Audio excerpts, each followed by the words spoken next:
अगर अगले 10 साल के लिए किसी को सिक्योर करना है अपना फाइनेंशियल फ्यूचर, तो किस में इन्वेस्ट करना चाहिए? Do an SIP into any basic flexi cap, multi cap fund.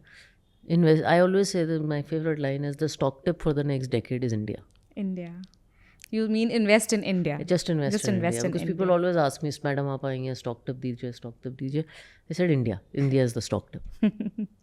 तो SIPs में बहुत सारे लोग इन्वेस्ट कर रहे हैं, so are we on the right track? I think SIP बहुत पॉपुलर हो गया है हमारी इंडस्ट्री, बल्कि SIP से सिनोनिमस हो गई है, बल्कि इसके तो अब मीम बनने लगे हैं. So it's really quite funny. But I think SIP इसलिए पॉपुलर हुआ है for a few regions. One, ये सेविंग्स का एक तरीका हो गया है. हिंदुस्तानी आदमी औरत की क्या नीड है, उसकी सैलरीड इनकम है, उसको छोटी छोटी रकम हर महीने जमा करनी है. पहले वो RD में होती थी, अब वो SIP के ज़रिए हो रही है. So I think that has become a very good thing. दूसरा, ये जो मार्केट का उतार चढ़ाव होता है, इसको SIP बैलेंस करती है, क्योंकि जब मार्केट 10% गिरता है तो आप वही चीज़ 10% सस्ती ले रहे हो. तो किसी भी 10 साल के इन्वेस्टर का SIP एक्सपीरियंस एक्चुअली बुरा नहीं होता. And I think that is why is become very popular. और आप शुरुआत कर सकते हो 100 रुपये से, 200 रुपये से. मैम, ये जो ट्रेडिशनल इन्वेस्टमेंट और सेविंग्स का जो तरीका था, which is a fixed deposit and gold के एक्सचेंज में आप अपना पैसा सेव कर लो, how do you look at it? Do you think it is still beneficial? So एक केस बाय केस है. I don't want to write off and say कि traditionally we were a country that जो एक scarcity के हालात से पैदा हुई थी. And permanent job, security of capital, ये सब चीज़ें बहुत ज़रूरी थी. And Indians fundamentally started by being FD investors, कि फिक्स्ड रिटर्न मिलेगा, इतना फिक्स्ड पैसा मिलेगा. मुझे अभी भी लगता है आपके पोर्टफोलियो का कुछ हिस्सा फिक्स्ड रिटर्न इंस्ट्रूमेंट्स में या फिक्स्ड इनकम सेफ इंस्ट्रूमेंट्स में होना चाहिए. लेकिन वो FD के ज़रिए या शायद म्यूचुअल फंड के ज़रिए जो ऐसे प्रोडक्ट्स भी ऑफ़र करते हैं, वैसा हो सकता है. लेकिन अगर आपको तरक्की करनी है, अगर आप चाहते हैं कि आपका पैसा महंगाई, इन्फ्लेशन को बीट करे, अगर आप चाहते हैं कि हिंदुस्तान के साथ आपके पोर्टफोलियो में तरक्की करे, तो आपको जो इसको हम कहते हैं वेल्थ क्रिएटिंग इंस्ट्रूमेंट्स, वो तो चाहिए. और वो निवेश आपको आएगा इक्विटी से. दूसरा, आपका जो पोस्ट टैक्स रिटर्न रहता है for most of us in equity, काफ़ी फ़ायदेमंद रहता है. So I think it's very important कि इक्विटी का आपके पोर्टफोलियो में अच्छा कंपोनेंट हो. बाकी ये चीज़ें हो सकती हैं, लेकिन जितना हम पहले एलोकेट करते थे इनको, शायद उतनी नहीं होती चाहिए. उतनी नहीं होती है. तो अगर आज के टाइम पे आप किसी को सजेस्ट करें कि किस में इन्वेस्ट करना चाहिए, B it like fund, mutual fund, stock, SIPs, equity, तो व्हाट वुड यू सजेस्ट, किस में करना चाहिए? आई एम पेड टू से म्यूचुअल फंड सही है, तो मेरा आंसर इसमें हमेशा बायस्ड रहेगा. But I genuinely believe that. I think if I look at my own portfolio, outside of my Shark Tank investments, it's 100% mutual fund. And it's not that I don't have access to anything else. तो मुझे लगता है mutual fund जैसा transparent, well regulated product, जिसमें आप 2 दिन में चाहो तो पैसे आपके अकाउंट में आ जाते हैं बिना पूछे किसी से, with so many options, high risk, low risk, medium risk, at 100 rupees ticket size आपको मिलता नहीं है.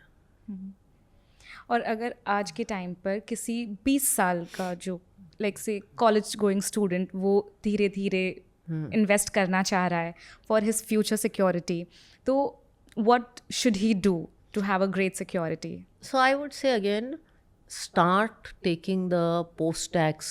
I mean, it's a college student, so I don't know if they're earning. But once you do start earning, firstly for college students, the biggest thing you can do, because you don't have that much earning, is to start getting financially literate. You're already in the process of getting literate on a lot of things. Unfortunately, our educational institutions of financial literacy सिखाते नहीं. Get financially literate so that when you start earning, you do the right thing. अगर किसी को life में जल्दी retire होना है, let's say 45 में, तो किस तरह की प्लानिंग करनी चाहिए? Then you should start planning very early. अगर आपको 45 पे genuinely रिटायर होना है, मुझे पूरी तरह से रिटायरमेंट समझ नहीं आती, then I think आपको काफ़ी अग्रेसिवली अपनी 20s और certainly अपनी 30s में सेव करना चाहिए. You should be more loaded towards equities. और जैसे आपकी रिटायरमेंट अप्रोच होती जाए, आप थोड़े से कंजर्वेटिव होते जाए. हमारी युवा को आप क्या टिप्स देना चाहेंगी इन टर्म्स ऑफ इन्वेस्टमेंट? तो आई सबसे पहले get financially literate, use financial advice. आजकल बहुत अच्छे investment planners, mutual fund distributors आपको सहायता कर सकते हैं. Have a balance between saving and spending, because I know young people like to spend. So have a good post-tax return target and work towards that. And thirdly ना, this is very serious. आजकल हमारा youth कभी crypto कभी एफनो ऐसी बहुत सारी चीज़ों में लग गया है. I've got this word going around, दाल चावल investing. It's very important for our youth. Ma'am, can you simplify this, what you said, dal chawal investing? It just means invest in things that are simple. जैसे हम सदियों से दाल चावल रोटी खाते आए हैं, diet भी ठीक चल रही है. हाँ. लेकिन हम थोड़े से ना क्लेवर हो जाते हैं, then we want to go eat avocado toast and then we get indigestion and our doctor says बीमार हो गए हो तो खिचड़ी खाओ, यही कहते हैं. हाँ. Invest in financial products that are simple, that are timeless, that stand the test of time, that are well regulated. That is दाल चावल इन्वेस्टिंग. एंड इंडिया इतना अच्छा करने वाला है कि दाल चावल खा के भी आपका पोर्टफोलियो ठीक ही करेगा. मैम, आजकल लोग कई तरह के SIPs में इन्वेस्ट करते हैं, तो व्हाट आर योर सजेशंस कि कौन से किस तरह के SIPs हैं, if you could just say. So there are lots of SIPs. I would only say two things. One, have a limited number of funds. किसी नॉर्मल पर्सन को 6 से 8 फंड से ज़्यादा की ज़रूरत नहीं है. दूसरा, अपनी SIPs को अपनी आमदनी के साथ बढ़ाना ना भूलिए. There is something called a top up SIP which I really like, which is हर साल आप अपनी SIP को 10% बढ़ा सकते हैं या 20% बढ़ा सकते हैं. आमतौर से क्या होता है, कमाई बढ़ जाती है लेकिन हम इन्वेस्टमेंट नहीं बढ़ाते. मैम, बहुत पहले आपने कहा था दैट आपने इच्छा जगाई थी कि टूरिज्म मिनिस्टर आपको कभी हाँ, बनना हो, तो जी. Are you pursuing that? What's happening on that? I'm not pursuing it, but I'm not obviously pursuing it. I'm not joining politics. But my love for tourism, for local stuff doesn't end. मेरे profession के कारण हमारी presence आज almost 50 शहरों में है.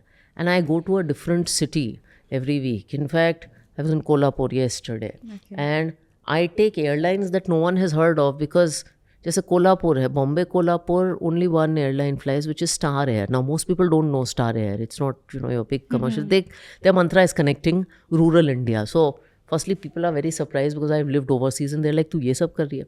But I love going to these cities. मुझे लगता है हर शहर में कुछ डिस्कवर करने के लिए है. कहीं का खाना होता है, कहीं की साइट सीइंग होती है, हर जगह की साड़ी होती है, कहीं का लोकल मार्केट होता है. So like I was roaming in Kolhapur and I went to the heart of chappal market and I bought too many chappals.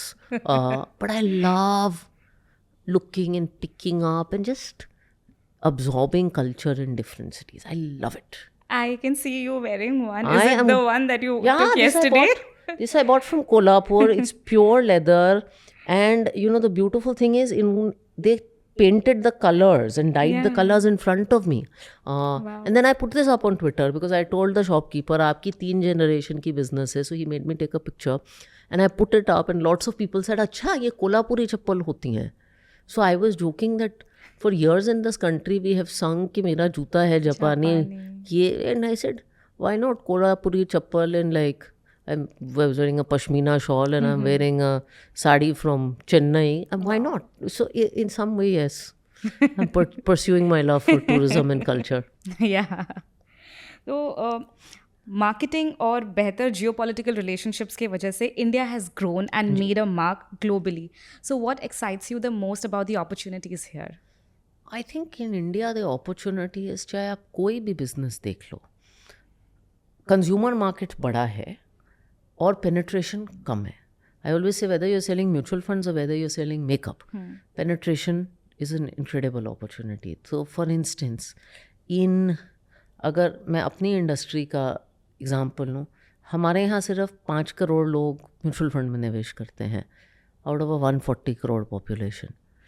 ये अगर नंबर किसी डेवलप्ड मार्केट में जाके देखो, ये 50, 60, 70, 80% है. और यही सच्चाई और इंडस्ट्रीज़ में है.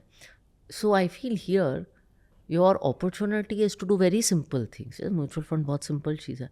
At large scale, that is the opportunity. To watch the full video, click here. पूरा वीडियो देखने के लिए यहाँ क्लिक करें.